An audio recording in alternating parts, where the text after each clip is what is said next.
Today, we will review Microsoft's 2023 second quarter earnings result. As usual, Satya Nadella, CEO of Microsoft, provided business updates in the conference call.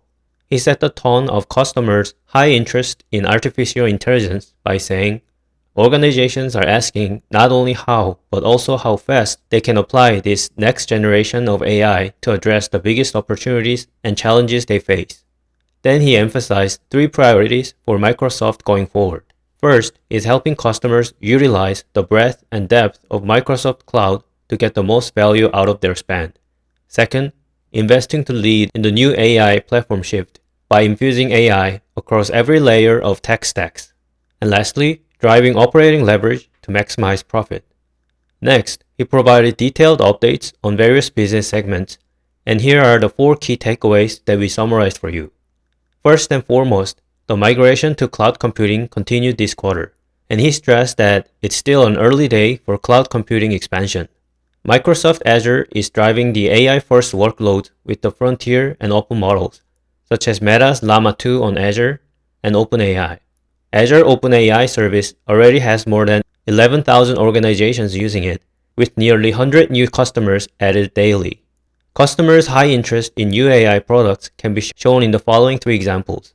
First, when Microsoft recently launched Fabric that unifies compute, storage, and governance with a disruptive business model, more than 8,000 customers already signed up to try out. Also, over 63,000 organizations utilize AI-powered capabilities in Power Platform, which is up 75% in just one quarter. And third, Power Automate now has 10 million monthly active users, which is up 55% year over year. So overall, there are various positive developments in the AI services and products. Second, regarding the Bing chat, Bing users have engaged in more than 1 billion chats and created more than 750 million images with Bing Image Creator. And Microsoft Edge took market share for the 9th consecutive quarters. In addition, Microsoft had a big announcement related to this by launching the Big Chat Enterprise, an AI-powered chat platform designed for work purposes. This service is launched in preview on July 18, making it accessible to over 160 million users already. To further assist commercial customers, the company is offering Microsoft 365 Copilot at a monthly rate of $30 per user, available for enterprise customers at the moment. Many investors and analysts saw this announcement and the insignificant price of $30 per seat as a sign of confidence on Microsoft's part that the Copilot can create tangible value for customers. Third, Teams also continue to grow in various ways. For instance, Microsoft now has more than 1,900 apps in the Teams App Store, and companies in every industry have built over 145,000 custom lines of business apps. All these developments make the Teams app more useful and also entrenched to various business workflows. 5 months in, Teams Premium has already surpassed 600,000 seats as companies like BNY Mellon, PepsiCo, and Starbucks chose this add-on for advanced features like end-to-end encryption and real-time translation. Teams Phone is market leader in cloud calling with more than 17 million users, up 45% year over year. Teams Rooms is used by more than 70% of Fortune 500 companies, and its revenue more than doubled year over year. Lastly, in the gaming segment, Xbox released new console bundles and accessories and achieved a new record of second quarter engagement across Game Pass, with hours played up 22% year over year. This company's gaming business prospect looks more positive, with the Activision Blizzard acquisition deal now approved in more than 40 countries. Now, let's examine the financial performance of the second quarter. The total revenue was $56.2 billion, up 10% year over year in constant currency. Operating income was $24 billion, up 21%, and diluted EPS was $2.69, which is up 23%. So overall, Microsoft delivered another high growth and highly profitable quarter. Now, let's see the breakdown by each segment. First, the revenue in Product and Business Process segment was $18.3 billion in the second quarter, which is up 12% in constant currency. Going into more detail, Office commercial products and services increased 14%, driven by Office 365 commercial revenue growth. Office consumer revenue increased 6%, and the number of subscribers grew to 67 million people, up 12%. LinkedIn revenue surpassed $15 billion for the first time this fiscal year, which is up 7% year over year. This was driven by the growth in talent solutions, which surpassed $7 billion in revenue, despite the weaker hiring environment in key verticals.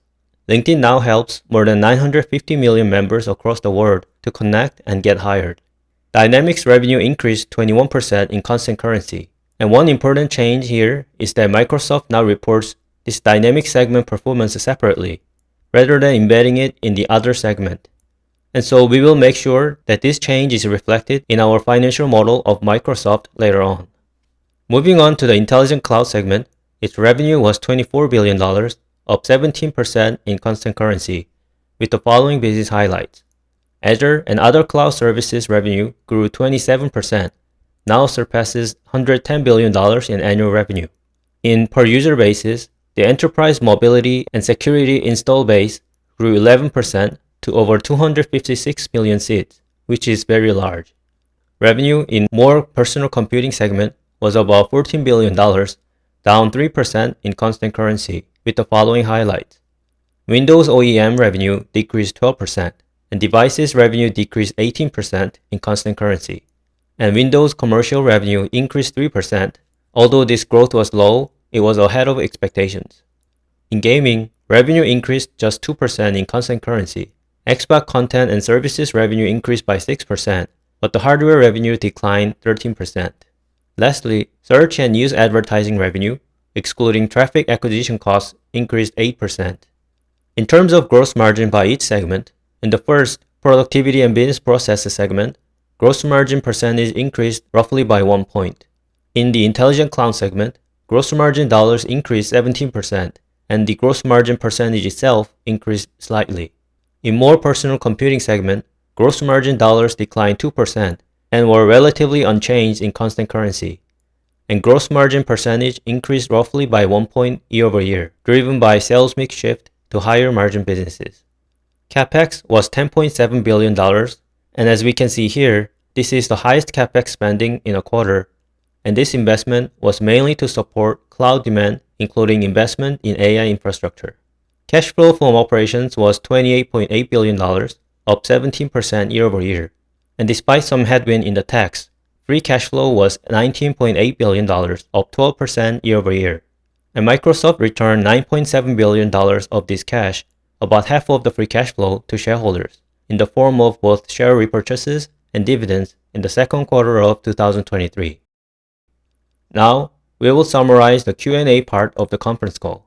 There were questions about how generative AI technology will expedite the process for customers.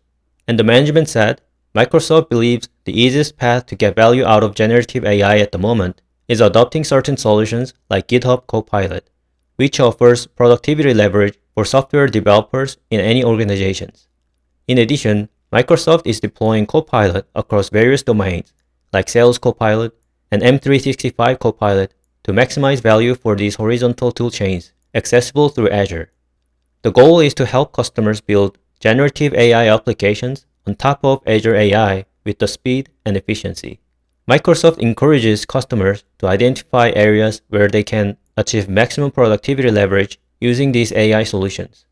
From shareholders' perspective, this is a smart strategy since customers with these tools developed will end up using Azure Cloud more and for longer.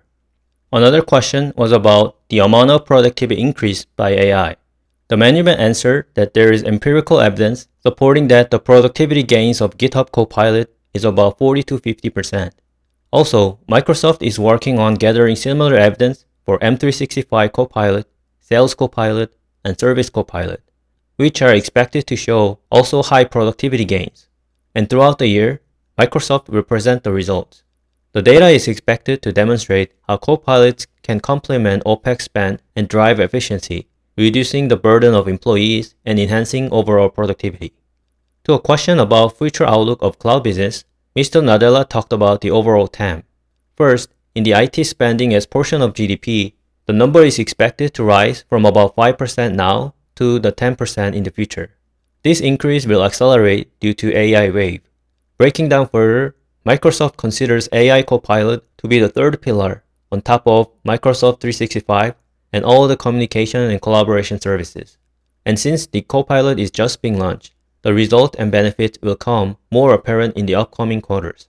Regarding cloud migration, it is still in its early days, akin to being in the second or third innings of a baseball game. Microsoft, with a cloud revenue of about $110 billion, is experiencing continuous growth at a rate of around 20% per year.